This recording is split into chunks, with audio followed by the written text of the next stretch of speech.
तो एपिसोड 13 के पार्ट 2 की शुरुआत वहीं से होती है जहां पिछला पार्ट खत्म हुआ था। मुहिम काफी सैड होकर चली जाती है। इधर दंजन सारे कस्टमर्स को कॉल करके उनसे माफी मांगता है, उनका सारा पैसा रिफंड कर देता है। अभी रियू आती है तो दंजन कहता है बिना नॉक किए क्यों आ गई। रियू कहती है तुम भी तो मेरे रूम में आते थे। दंजन कहता है फिर तुमने अपने रूम के बाहर बोर्ड डाल दिया था कि अगर मैं तुम्हारे रूम में आया तो तुम मुझे मार दोगी। टीव कहती है कि क्योंकि मैं तब तुमसे नफरत करती थी, मुझे लगता था मॉम तुमसे ज्यादा प्यार करती है। मैंने कितनी कोशिश की नंबर 1 बनने की, पर उनके लिए सबसे पहले तुम थी। दंजीन कहता है ऐसा कुछ भी नहीं था, तुम मॉम के लिए सब कुछ थी, उनकी शान तुम ही तो हो थी। रीव कहती कि अब उसका कोई मतलब नहीं है क्योंकि मैं तुमसे 1 साल बड़ी हूँ, इसीलिए मैं तुम्हें अपने एक्सपीरियंस से कह रही हूँ कि हर कोई स्पेशल नहीं होता। ज्यादातर लोग साधारण जिंदगी जीते हैं जिनमें से मैं भी एक हूँ, इसलिए स्पेशल बनने के पीछे मत पड़ो। तुम्हारे लिए जो सबसे ज्यादा इम्पोर्टेंट है वो करो, जो तुम्हें अच्छा लगता हो। उनकी बातें बाहर से मॉम डैड सुन रहे थे। दोनों भाई बहन आपस में बात करके सब कुछ सॉर्ट आउट कर लेते हैं। अगले दिन था रियू का रिजल्ट, इसलिए सियोन काफी परेशान लग रहा था। रियू को विंडो पे देखकर वो जल्दी से अपने विंडो पे आता है। रियू का चेहरा उतरा हुआ देखकर वो उसे कंसोल करने लगता है, ये समझकर कि वो फेल हो गई है। कहता है इट्स ओके, पहले ट्राई में इतना आसान नहीं होता पास करना। पर तभी रियू बहुत ही हैप्पीली बताती कि मैंने अपने फर्स्ट ट्राई में ही पास कर लिया और मुझे कोरियन फूड क्राफ्ट्समैन सर्टिफिकेट मिल गया। जो सुन सिंह भी बहुत ही ज्यादा खुश होता है, वो तो खुशी से खिड़की से जम करके उसके रूम में आने वाला था। रियू मना करती है क्योंकि उसे लग सकता था, तो दोनों पार्क के पास मिलने का डिसाइड करते हैं जहाँ रियो हेट वगैरह पहन के आ जाती है ताकि उन्हें कोई पहचान न ले, और सियो से दूर ही बैठती है। जो देख सियो कहता है कि तुम्हें इस तरह देखकर कोई भी डाउट करेगा ही, और वैसे भी हम लोग सालों से साथ में घूम रहे हैं, इसीलिए अगर हमें कोई गले लगाते हुए भी देख लिया ना तो उसे अजीब नहीं लगेगा क्योंकि सभी लोगों ने हमें बचपन से ही साथ में देखा है। ये बोलकर उसे हक करता है एंड उसे कांग्रेचुलेशन करता है और अब से किचन में उसे सावधानी से काम करने के लिए कहता है और किचन के आदमी उसे भी संभल के रहने के लिए कहता है। तो कहती है लास्ट वाली के बारे में सोचना पड़ेगा, वैसे जो आदमी खाना बनाते हैं उनकी 4 आर्म्स कमाल के होते हैं। जो सुन सियो कहता कि एक आर्किटेक्ट के 4 आर्म्स उनसे बेहतर ही होती है। ये बोलकर अपने 4 आर्म्स उसे दिखाने लगता है। इधर मुहिम अपने मेंटर के रेस्टिंग प्लेस पे आती है क्योंकि आज उनकी डेथ एनिवर्सरी थी। 3 साल पहले एक स्कूल में आग लगे बच्चों को बचाने मुहिम अपने मेंटर के साथ गई थी। उन्होंने दूसरे बच्चों को बचाते हुए अपनी जान गंवा दी, तो वो शोक मनाने के बाद वापस लौट ही रही थी। तभी वो दानो और योंदू को यहाँ आते हुए देखती है, तो दानो यू से अपनी मॉम की फोटो देकर ग्रीट करने के लिए कहता है, तो यू अपने मॉम डैड को ग्रीट करती है और दानो भी अपने मॉम डैड को ग्रीट करता है कि ये दो दानो के बड़े भाई की बेटी है। दानो अपने भैया भाभी मॉम डैड को बताने लगता है ये दो अब काफी बड़ी हो गई है, अच्छे से खाना खाती है, पढ़ाई अच्छे से करती है। यू बताती कि मैंने अल्फाबेट्स भी सीख लिए। टान कहता इसीलिए आप लोग यदो की चिंता मत करना, मैं हमेशा उसके साथ रहूंगा और उसका ख्याल रखूंगा। यू अपने मॉम डैड के लिए ओरिगामी फ्लावर्स बनाकर लाई थी जिन्हें वो उनके फोटो के सामने लगा देती है, तो उन्हें गुड बाय कहकर जाने लगे थे। तभी मुहिम उनके सामने आ जाती है कि उसने इनकी बातें सुन ली थी, तो तीनों बाहर आते हैं। मुहिम उसे सॉरी कहती है उनकी बातें सुनने के लिए। देन उसे अपने मेंटर के बारे में बताती है। दानू कहता है तुम्हारे लिए बहुत मुश्किल रहा होगा। मुहिम कहती है तुम्हारे लिए तो और ज्यादा मुश्किल रहा होगा। धानु कहता है हाँ, सब कुछ बहुत अचानक हो गया था। हम लोग एक फैमिली ट्रिप पे जाने वाले थे, पर मुझे एक स्टोरी कवर करने के लिए जाना पड़ा। उसके बाद ही मुझे मेरी फैमिली के एक्सीडेंट की खबर मिली। इसमें मेरे भैया भाभी मॉम डैड चारों की जान चली गई थी, पर मेरी भाभी ने आखिरी सांस तक ही झू को होल्ड कर रखा था जिससे यू बच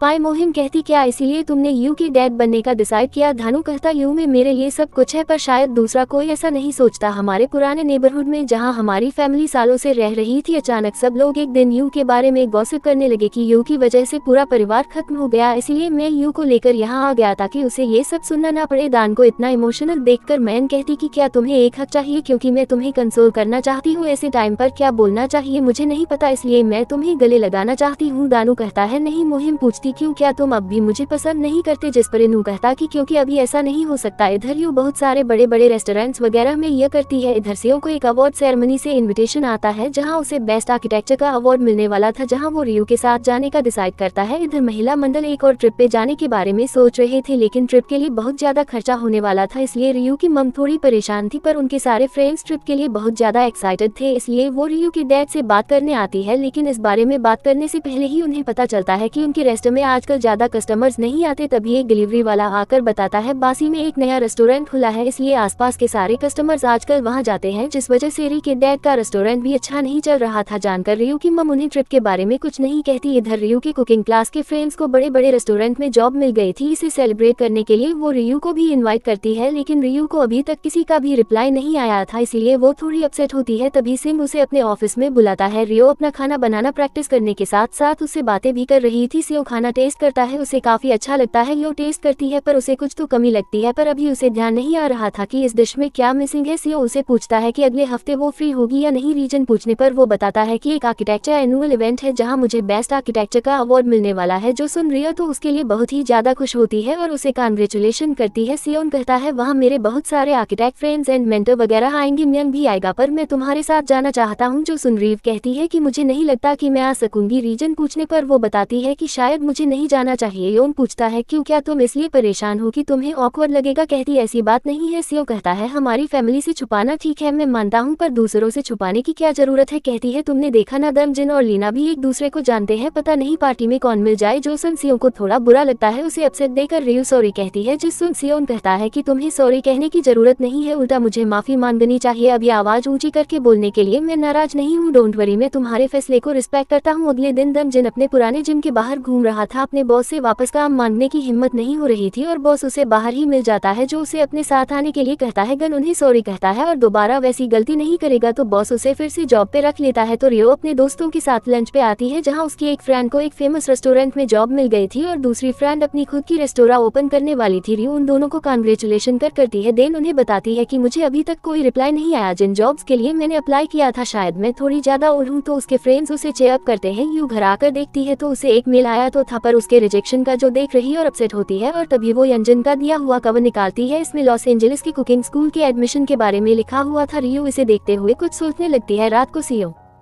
रियू से मिलने उसके घर आता है। मम बताती है कि वो रूम में होगी तो सियो उसके रूम में आता है, लेकिन रियू यहाँ पे थी नहीं, उसके बिस्तर वगैरह बिखरा पड़ा था जिन्हें वो ठीक कर देता है। तभी उसकी नजर स्टडी टेबल पर पड़ती है जो डिश बना रही थी कि उसमें जो मिसिंग चीज था उसको रिया ने ढूंढ लिया था। सियो बहुत खुश होता है और तभी वो उस कुकिंग स्कूल के फॉर्म्स वगैरह को देख लेता है। रिया आती तो उसे इसके बारे में पूछता है कि तुम्हें यंजन ने दिया था, पर अभी तक तुमने इसे क्यों रखा है। रियो कहती कुछ नहीं, ऐसे ही रखा था। तभी सिंह एक नोट दिखाता है जिसमें रियो ने उस स्कूल के बारे में बहुत सारा रिसर्च किया था। टीव कहती मॉम सुन लेंगी, बाहर बात करते हैं। तो दोनों घर से दूर चले आते हैं। सियो पूछता है क्या तुम फिर से मुझे छोड़कर अब्रॉड जाने वाली हो। टीवी कहती मैं बस ऐसे ही देख रही थी। सियोन कहता है ठीक है, पर उसके बारे में रिसर्च करने की क्या जरूरत है, तुम जानती हो पहली बार जब तुम अब्रॉड गई थी मेरे लिए कितना मुश्किल था, और अब जब हम साथ हैं पर इतनी जल्दी वो टाइम पार हो जाता है। मुझे ये सोचकर गुस्सा आता है, फिर मुझसे बिना बात किए तुम इस बारे में कैसे सोच सकती हो। कहती मेरे लिए भी मुश्किल है तुमसे दूर रहना। न कहता एक तरफ कहती हो मुझसे दूर रहना मुश्किल है और दूसरी तरफ अब्रॉड जाने के बारे में सोच रही हो, ये कैसी बात हुई। मैं भी चाहता हूँ तुम जो करना चाहो वो करो। तुमने कहा हमारे रिलेशन को सीक्रेट रखने के लिए मैंने मार लिया, तुम्हें समझने की कोशिश की, अपने आप से कहा मैं वेट कर लूंगा, क्या तुम्हारे लिए मैं कुछ नहीं हूँ। डी उसे बताती कि मैंने जहाँ भी जॉब के लिए अप्लाई किया था सब ने मुझे रिजेक्ट कर दिया, किसी ने भी मुझे इंटरव्यू तक के लिए नहीं बुलाया। मैंने सोचा था कि मुझे मेरा ड्रीम मिल गया, यानी मैं अब भी यंग हूँ। आई थिंक 34 एज में कुछ नया शुरू करना थोड़ा ऑकवर्ड तो है। मैंने अपना सर्टिफिकेट हासिल किया, बीमार थी पर फिर भी कुकिंग करना चाहती थी, इसलिए मैंने सोचा अगर मेरी डिग्री होती तो अच्छा होता, बस इसलिए मैंने उस कुकिंग स्कूल के बारे में रिसर्च किया था। सिंह उससे कुछ कहना चाहता है पर रीव कहती है कि मैं तुम्हारे सामने एम्बेरेस्ड मेंटली तुम्हारे साथ खड़ी रहना चाहती थी, इसलिए मैंने तुम्हारे साथ इवेंट में जाने के लिए मना किया। सियो कहता है मैं तुमसे बिल्कुल भी एम्बेरेस्ड नहीं हूँ, तुमसे ज्यादा डेडिकेटेड और ऑनेस्ट इंसान मैंने आज तक नहीं देखा। मुझे फर्क नहीं पड़ता तुम क्या करती हो, कैसे से आती हो, तुम जो हो मैं उसके लिए तुम्हें पसंद करता हूँ। लीव कहती है थैंक यू, ये बोलने के लिए सुनकर अच्छा लगा पर ये काफी नहीं है, मैं सिर्फ प्यार के सहारे नहीं जीना चाहती। देन उसे सॉरी बोलकर जाने लगती है। यंग उसके साथ जाने लगता है लेकिन री उसे मना कर देती है, कहती है प्लीज मुझे फॉलो मत करना, मुझे थोड़ा टाइम चाहिए, कुछ दिन मैं अकेले रहना चाहती हूँ, बस एक हफ्ता, क्या तुम इतना कर सकते हो। ये बोलकर वो चली जाती है तो सिहू से और कुछ नहीं कह पाता, पर आगे अंधेरा था इसलिए वो कार के लाइट्स ऑन कर देता है। जैसे रिव घर की ओर चली जाती है, इधर दानो रात को घर आते हुए मोहिम को देखता है जो एक रेस्टोरेंट के बाहर बहुत ड्रिंक कर रही थी। मोहिम बहुत ड्रंक हो चुकी थी इसलिए वो उसे घर तक छोड़ने जाएगा कहता है, पर मोहिम उसका चश्मा निकाल लेती है और कहती है अजीब है तुम मड फ्लैट मैन क्यों नहीं बने, चश्मा निकालते ही तुम्हें ट्रांसफॉर्म होना था। धानु कहता है तुम बहुत ड्रंक हो, मैं तुम्हारे लिए हैंगओवर ड्रिंक लाने जाता हूँ, पर मोहिम से रुकते हुए कहते कि तुम्हारी बातें और तुम्हारे एक्शंस इतने अपोजिट क्यों है। अपने आर्टिकल्स को तो तुम सच्चाई और हिम्मत के साथ लिखते हो पर फिर मुझसे ऐसे बर्ताव क्यों करते हो, किसी विलन की तरह। धानु कहता है सही कहा, मैं तुम्हारे लिए एक विलन की तरह हूँ, मेरे साथ रहोगे तो बहुत मुश्किल होगी तुम्हें मड फ्लैट मैन की तरह, मैं तुम्हें बचा नहीं सकूंगा, इसीलिए उस मड फ्लैट मैन को सपना समझकर भूल जाओ। मोहिम हंसते हुए कहती कि ओ एदनो क्या मैं तुम्हें कोई बेचारी भोली भाली हीरोइन लगती हूँ जिसको किसी मड फ्लैट मैन की जरूरत है, प्रोटेक्शन के लिए मैं अपना ख्याल खुद रख सकती हूँ और तुम अपनी फीलिंगलेस हो, और इस बार एक्सीडेंटली नहीं जानबूझकर करूंगी, इसीलिए अवॉइड करना चाहते हो तो कर लो। ये बोलकर उसे किस करने जाती है पर उसके बाहों में ही टल्ली होकर बेहोश हो जाती है। दनो उसे पिंगी बैक राइड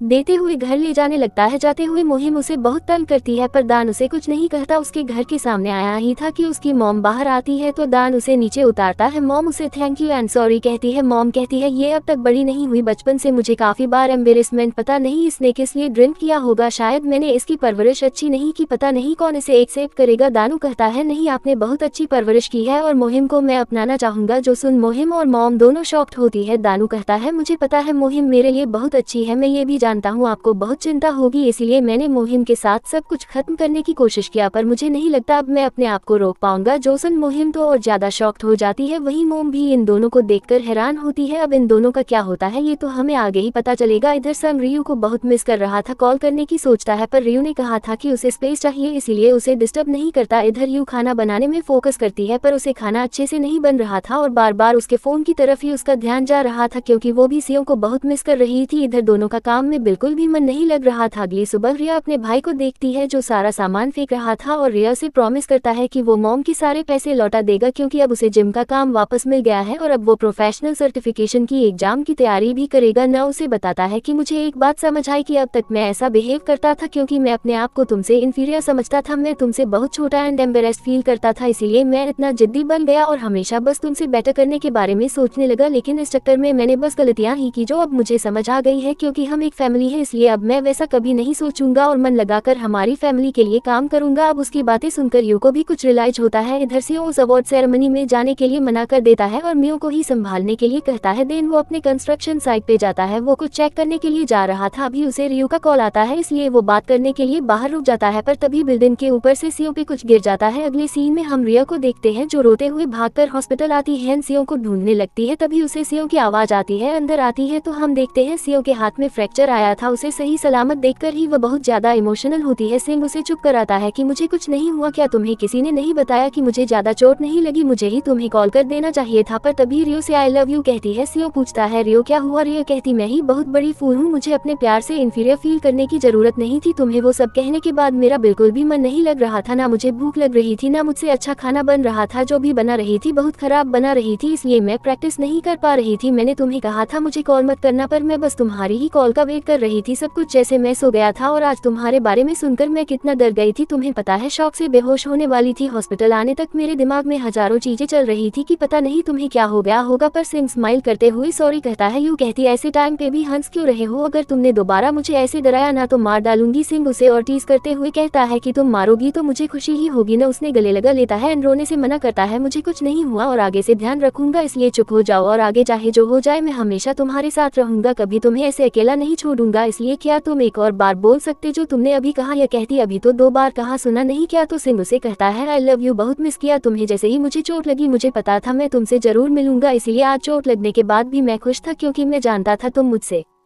मिलने आओगी। पता है मुझे एक बात बहुत गलत लगती है कि आई लव यू से अच्छा कोई एक्सप्रेशन ही नहीं है क्योंकि मैं उसे ज्यादा तुमसे प्यार करता हूँ। तो इसी के साथ एपिसोड 13 यहीं पे खत्म होता है।